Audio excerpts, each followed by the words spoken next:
Hello, Internet. Today's topic is the cult think of the New Testament.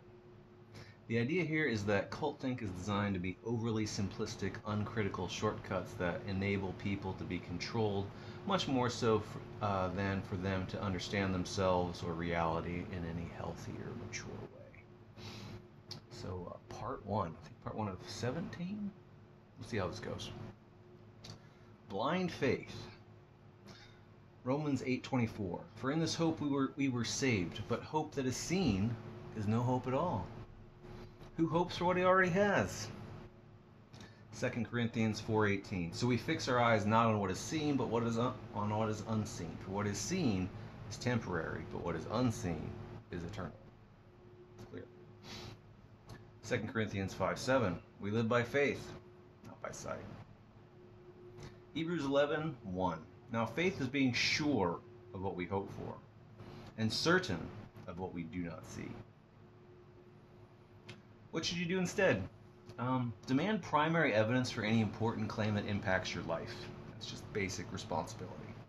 There's no reason that God of all can't introduce us all to the important facts about eternity, so that we would know what we are getting into and we can all be as prepared as we could be for it.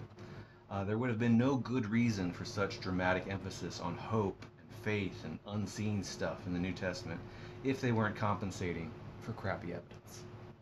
These verses just wouldn't need to exist. Part 2.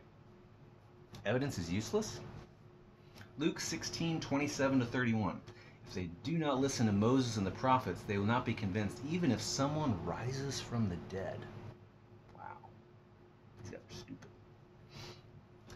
So, how does the world really work? Well, evidence convinces lots of people. For example, even in the story, the evidence of being sent to hell convinced that one brother that hell was real. He was convinced, very convinced. Oops. We have worldwide consensuses on a lot of complex, difficult topics because the process of science works. People can be convinced by evidence. Just because a first century cult knows it doesn't have good evidence to give people in principle doesn't mean it wouldn't work even if they had it. This is just a huge excuse. It's called a really lousy rationalization. Part 3.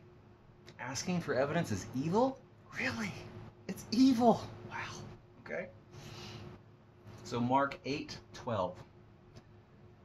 Jesus sighed deeply and said, "Why does this generation ask for a miraculous sign? I tell you the truth, no sign will be given to it." Bastards.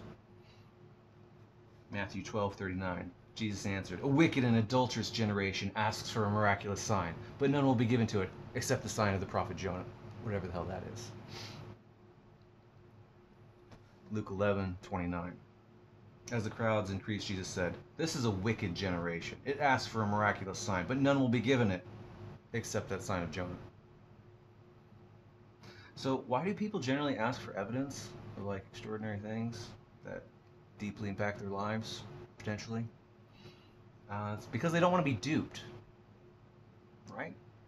Like, is that inherently evil? It's not because they're wicked. On the contrary, wicked people are the ones that balk at being asked for evidence for. Wicked people are the ones that balk at being asked for evidence for important worldview-changing claims. Like if I'm trying to convince somebody of something really important, and they ask me for evidence, like, I'm evil if I don't provide that evidence. Like, that's on me.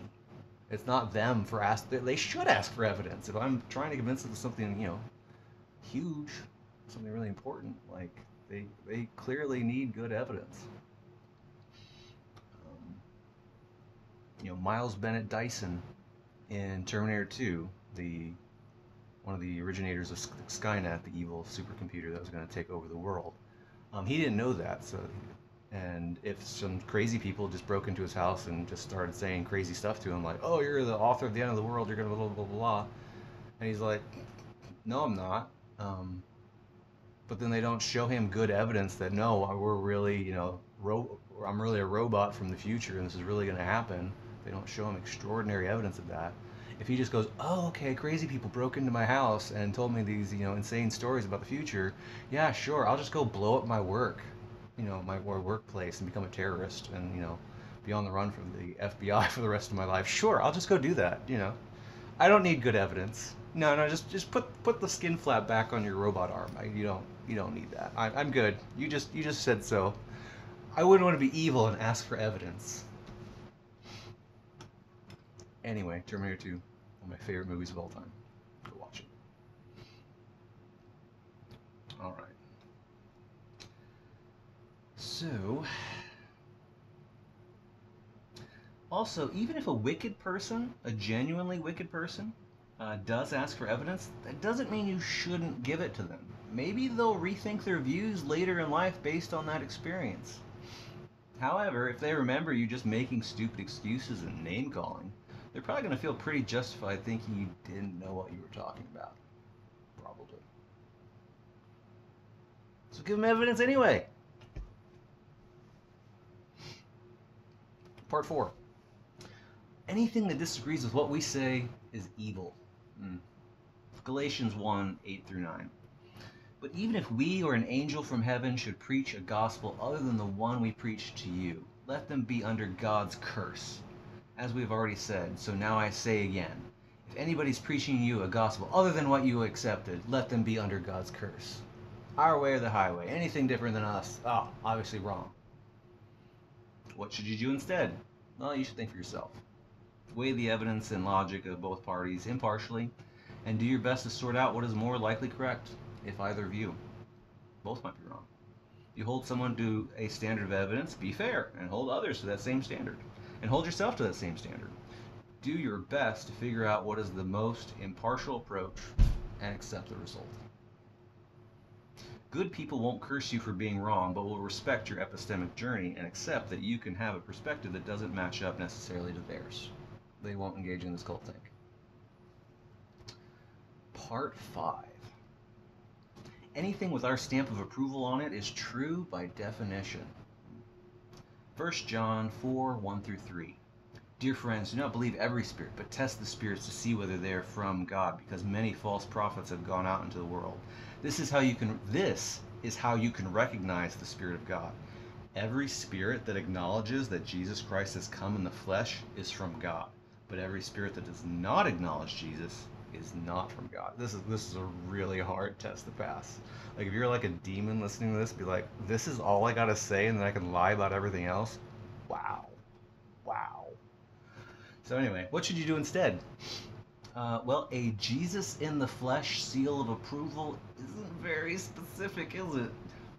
There are a lot of Christians that believe in a Jesus in the flesh, but still have a huge diversity of opinions of what that Jesus was all about, and are willing to call each other heretics over it. This was no different in early Christianity. Besides, if spirits can read these letters, they'll now know exactly how ridiculously easy it will be to trick you. Assuming demons are smarter than these Christians writing this. I mean, they might not be right. So, what are we on? Part 6. You are either for us or against us with no shades of gray. Black and white thinking. Mark 9:40. Whoever is not for us is against us. Matthew 12:30. He who is not with me is against me, and he who does not gather with me scatters. Luke 11:23. He who is not with me is against me, and he who does not gather with me scatters. The exact same thing. It's like they're copying off each other. John 3:18 to 21. Whoever believes in him is not condemned. Believes in Jesus is not condemned. But whoever does not believe stands condemned already, because they have not believed in the name of God's one and only Son. This is the verdict. Light has come into the world, but people loved darkness instead of light, because their deeds were evil. Everyone who does evil hates the light. They hate it, and will not come into the light for fear that their deeds will be exposed. But whoever lives by the truth comes into the light, so that it may be seen plainly what they have done has been done in the sight of God. John 18:37. Everyone on the side of truth listens to Jesus. So what's actually the case? There are people who are indifferent to your cause and may not even know about it. You know, people in Japan didn't know about Jesus for like 1,500 years. Not evil. There are people who attempt to be for your cause and accidentally sabotage it. They want to be on your team, but they don't know what they're doing.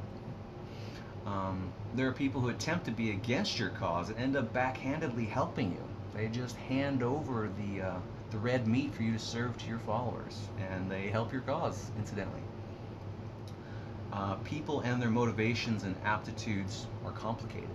The Bible reasoning here is overly simplistic and just downright stupid. There are not just two categories of people. You know, there's one type of person that understands that, and everybody else who doesn't. I'm joking. Not really. Part 7.